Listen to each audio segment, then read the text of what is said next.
নির্বাচনের, কিন্তু সেই নির্বাচন তো 29 সালে হওয়ার কথা। ঠিক বলেন নাই আপনি। শেখ হাসিনা দিল্লিতে পালিয়ে গিয়েছে, সংসদ ডিজলভ করে দেওয়া হয়েছে, তারপরে রাষ্ট্রপতির কাছে সবাই গিয়েছে।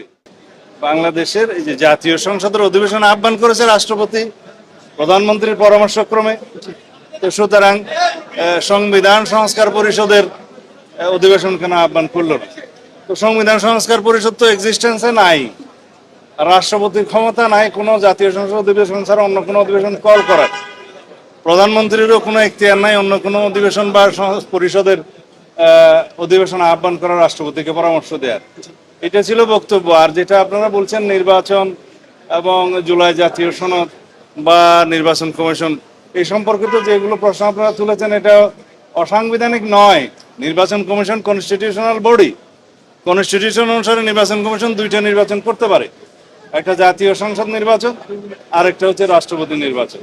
তো সেই নির্বাচন তারা করেছেন, আমরা নির্বাচিত হয়েছি জাতীয় সংসদ সদস্য হিসাবে, এটা হলো যে কনস্টিটিউশনাল ম্যান্ডেট হিসেবে তারা সেই নির্বাচনটা দিয়েছেন।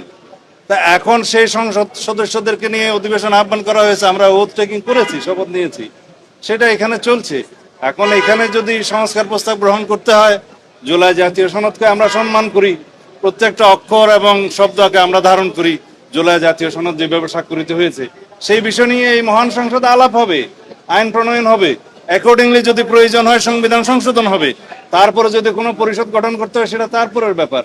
আমরা কনস্টিটিউশনালি যাই, আমরা কোনো কিছুই অস্বীকার করছি না, কিন্তু আমরা বলছি যেটা আমরা সংবিধান মেনে চলতে পারি। এখন অধিবেশনে আহ্বান হয়েছে, আমরা অধিবেশনে এসেছি, আলোচনা করি। এখানে তো সংবিধান সংস্কার পরিষদ নামে কোনো অধিবেশন আহ্বান করার সুযোগ নেই, সেই কথা আমরা বলেছি। নির্বাচনের, কিন্তু সেই নির্বাচন তো 29 সালে হওয়ার কথা। ঠিক বলেন নাই আপনি। শেখ হাসিনা দিল্লিতে পালিয়ে গিয়েছে, সংসদ ডিজলভ করে দেওয়া হয়েছে, তারপরে রাষ্ট্রপতির কাছে সবাই গিয়েছে। 106 এর অধীনে সুপ্রিম কোর্ট থেকে সেটা অন্তর্বর্তীকালীন সরকারের অনুমোদন হয়েছে, তারপরে সবাই শপথ গ্রহণ করেছে, সেই রাষ্ট্রপতির অধীনে প্রধান উপদেষ্টা সবাই শপথ গ্রহণ করেছে।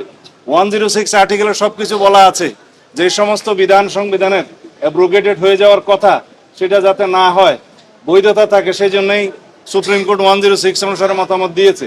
এবং কথা থাকতে পারে 90 দিনের ভিতর কোনো ইলেকশন হলো না, সেই জন্যই 106-এ বলা আছে যে অন্তর্বর্তী সরকারের কোনো মেয়াদ দেওয়া ছিল না, তত্ত্বাবধায়ক সরকারের মেয়াদ থাকে, এবং তারা সেই অনুপাতে আইন প্রণয়ন করেছে। সেই আইনগুলো আমরা রেটিফিকেশন করব, সংবিধানের 4th তফসিলে সেইগুলো রেটিফিকেশন দেওয়া হবে, ধারণ করা হবে। এই সরকারের, অন্তর্বর্তীকালীন সরকারের সমস্ত কর্মকাণ্ডকে, এগুলোকে বৈধতা দেওয়া হবে, তার মধ্য দিয়ে সবকিছুই লেজিটিমেসি পাবে। আশা করি সবাই বুঝেছে।